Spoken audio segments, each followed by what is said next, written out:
In this video, I'm going to show you the bulletproof method of adding the correct amount that Stripe will charge in their user fees so that you can pass that on to the consumer.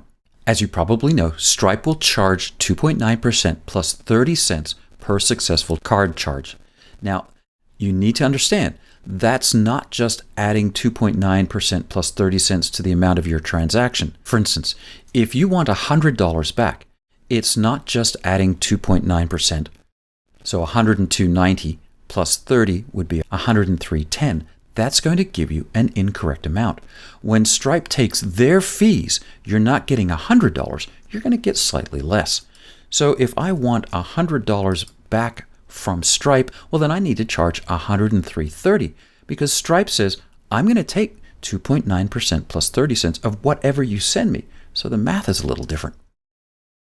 So once again, I'm going to show you how to do that with any one of these three payment modes in your RSForm Pro.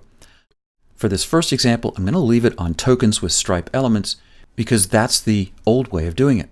If you do that, then you must have form fields for credit card, CSV, month, and year.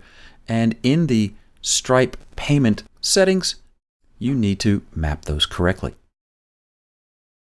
Once you do that, you'll have a form that looks like this, and the card payment will be processed right here using these token amounts.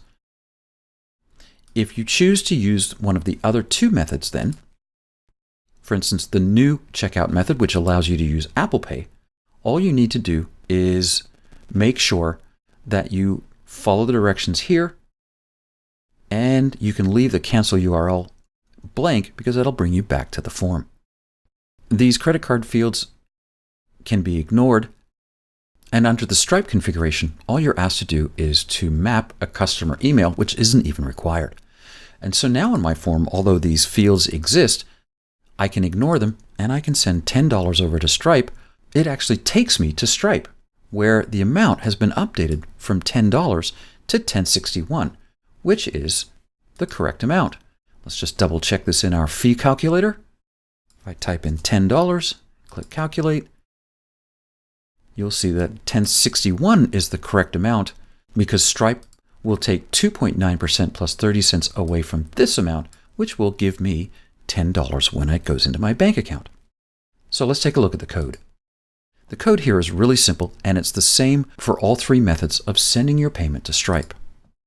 In the script called on form process, you'll assign the amount from the total field to a dollar payment or any variable you want, and then perform the following calculation.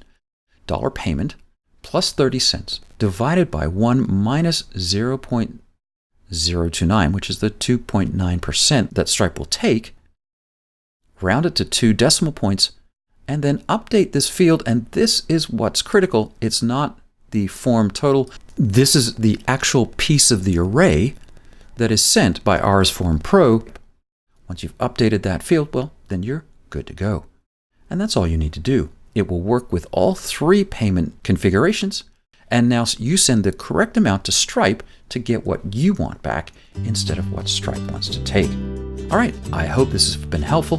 RSForm Pro and the Stripe plugin are really powerful.